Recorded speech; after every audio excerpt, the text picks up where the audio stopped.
Donald Trump didn't just deliver another odd speech. This time, he transformed the presidency into a live performance. What unfolded in South Florida wasn't merely awkward or controversial, it was a warning.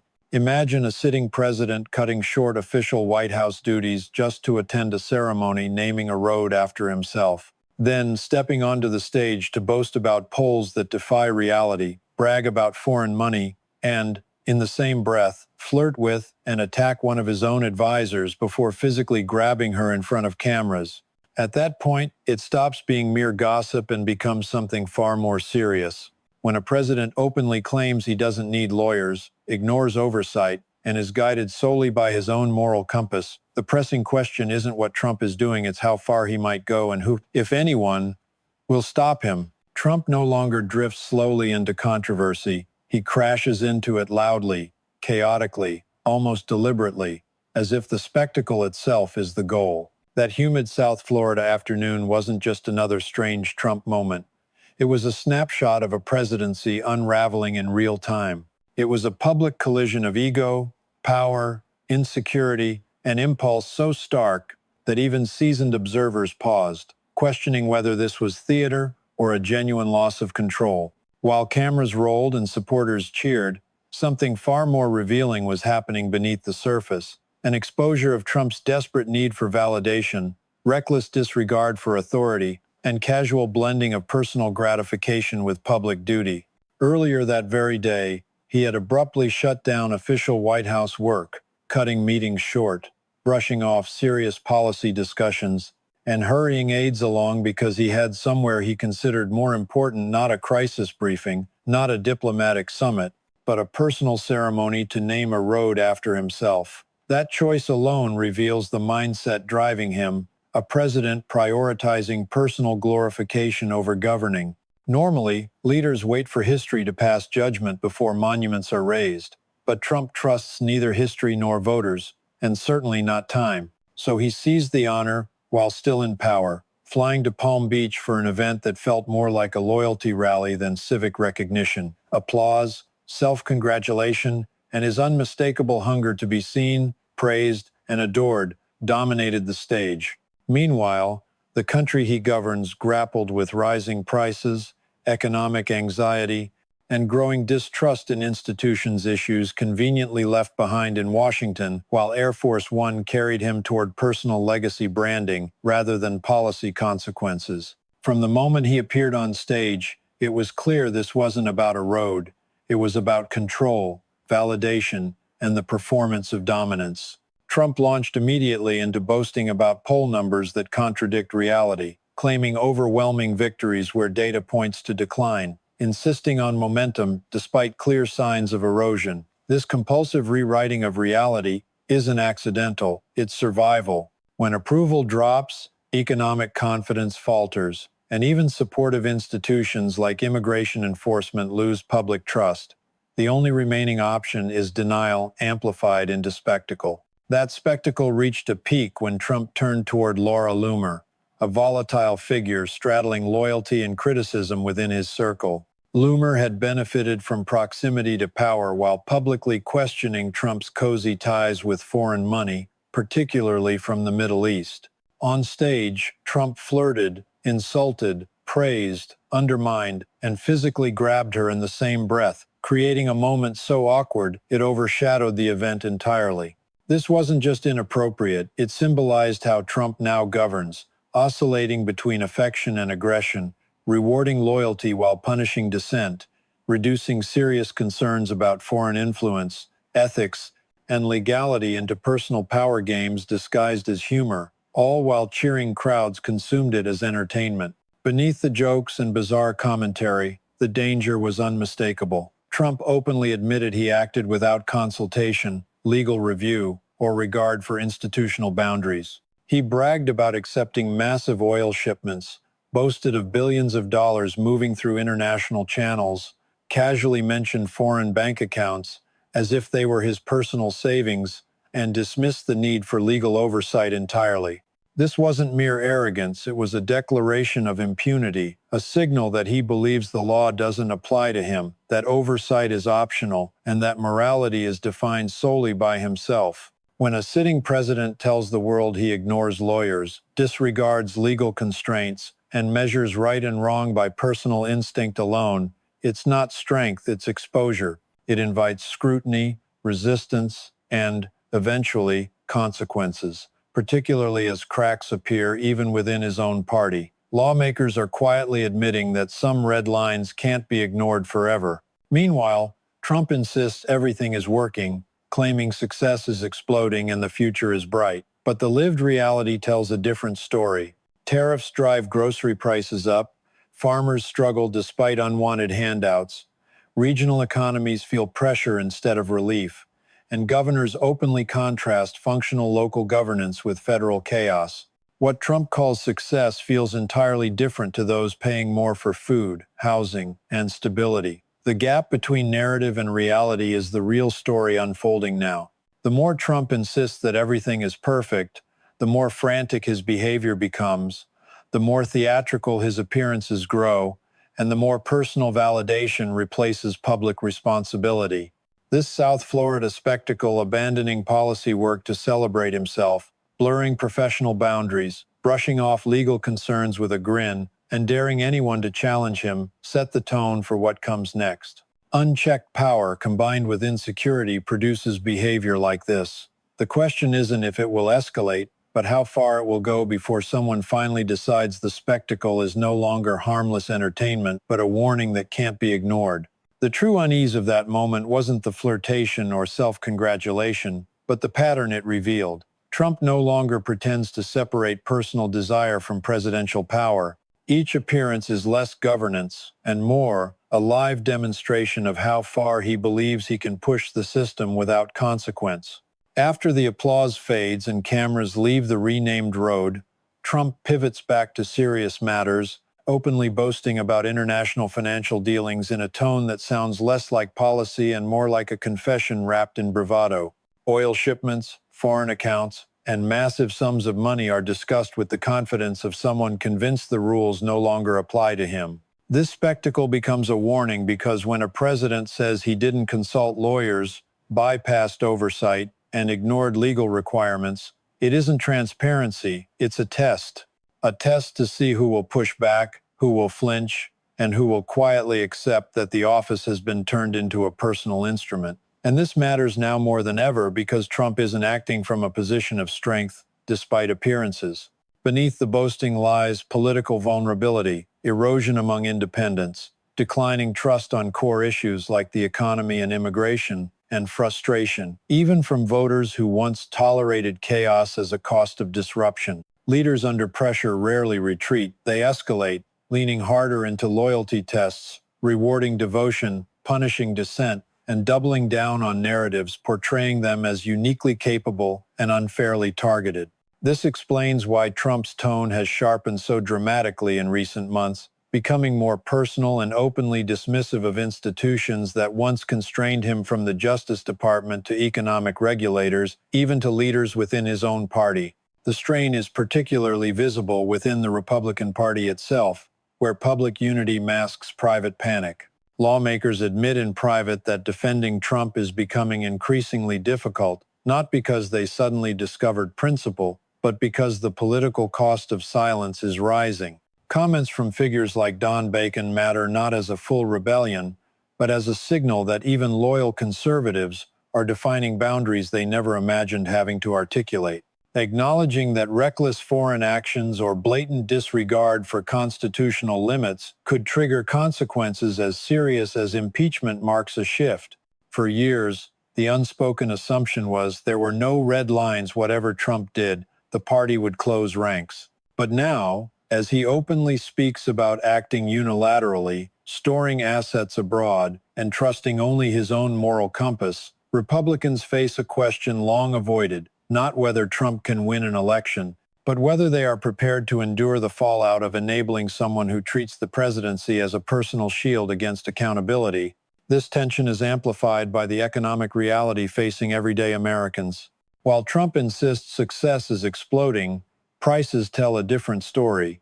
Grocery bills rising, housing costs climbing, farmers squeezed by unwanted tariffs, and regional leaders, highlighting the gap between federal rhetoric and local outcomes. Governors like Josh Shapiro point out that states focusing on investment and stability are seeing growth, while Trump's trade policies drive up costs without delivering promised benefits. This contrast undermines Trump's narrative, which has always relied on projecting competence, the idea that, no matter what else, he gets results. When that perception cracks, all that remains is performance, grievance, and spectacle. That's why Trump leans heavily on rallies, ceremonies, and media moments, reinforcing an image of dominance and adoration, even as real-world indicators move in the opposite direction. Figures like Laura Loomer highlight this dynamic because they represent both the loyalty Trump craves and the criticism he fears. Those close to him validate him, but they are volatile enough to challenge him when interests diverge, particularly on foreign influence and financial entanglements.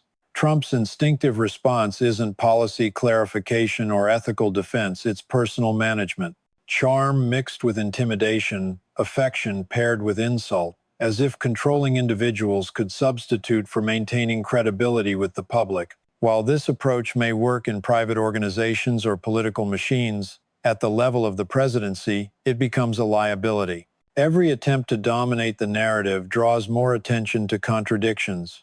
The gap between claims and verifiable reality, between promised success and measurable outcomes, and the sense that decisions are driven by impulse, resentment, and the need for constant affirmation. Legal experts, historians, and former allies are increasingly alarmed, not because of one unprecedented action, but because the cumulative effect points to a presidency operating outside traditional constraints, where power is personalized, accountability optional, and criticism treated as betrayal.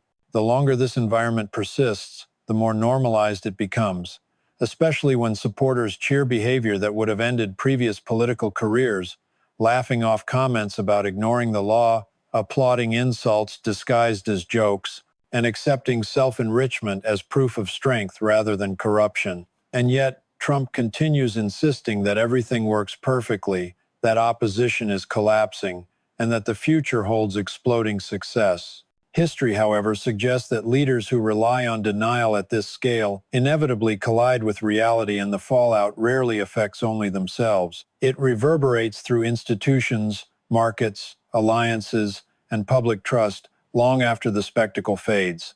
This is why the South Florida spectacle, the awkward interactions, and the cavalier talk about money and law matter far beyond a headline. They reveal a presidency increasingly driven by instinct, impulse, and a shrinking circle of loyalty, setting the stage for a reckoning that feels inevitable. As the noise around Trump grows louder and his performances more theatrical, what happens behind closed doors in Washington is far more telling. While Trump projects unwavering confidence on stage, Republican leadership is quietly consumed by anxiety, holding tense, untelevised conversations, calculating not how to advance policy but how to survive a presidency that has become unpredictable even by his own standards. The shift is subtle but unmistakable. For the first time since Trump entered national politics, some conservatives recognize that the greatest threat to their power may not be Democrats, the media, or foreign adversaries, but the president himself.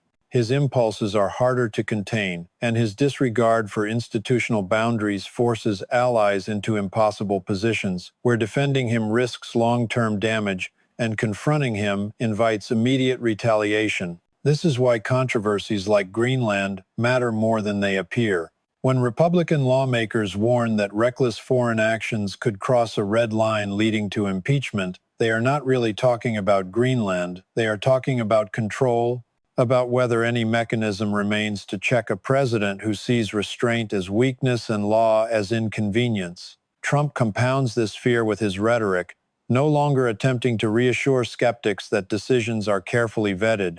Instead, he boasts about acting alone, guided by instinct, dismissing legal counsel as unnecessary, portraying unilateral action as strength. While this energizes some of his base, it terrifies lawmakers who understand how fragile international stability is, especially when markets, alliances, and military commitments react instantly to presidential statements. Trump draws energy from the chaos he creates, interpreting backlash not as a warning but as proof of effectiveness, reinforcing a dangerous feedback loop. It encourages escalation, testing limits repeatedly through inflammatory rhetoric, questionable financial arrangements, or offhand comments about bypassing oversight, all while insisting that nothing can go wrong because he alone understands the system. This belief is bolstered by years of avoiding accountability, where investigations stalled, consequences were delayed, and political survival became evidence in his mind of untouchability. Yet the political environment has changed. Voter fatigue is real, economic frustration is growing, and even supporters who once tolerated disruption are feeling the weight of rising costs and uncertainty. Trump's insistence that everything is a massive success increasingly rings hollow, prompting governors, economists, and policy experts to challenge him with numbers, pointing to unemployment trends, inflation pressure, and trade consequences that contradict his narrative. When these critiques come from measurable outcomes rather than ideology, they are harder to dismiss as partisan attacks. Trump's response has shifted from policy defense to personal grievance, attacking messengers instead of substance, questioning motives instead of data, framing criticism as betrayal. This silences some allies but also accelerates isolation, narrowing his circle of trust and amplifying the influence of those who offer loyalty without challenge, regardless of competence or credibility. This further distorts decision-making and increases the risk of miscalculation, especially in foreign policy, where impulsive statements can have immediate global repercussions. Insiders worry that Trump's instinct to dominate headlines may override strategic considerations, turning diplomacy into performance and negotiation into spectacle. This isn't theoretical.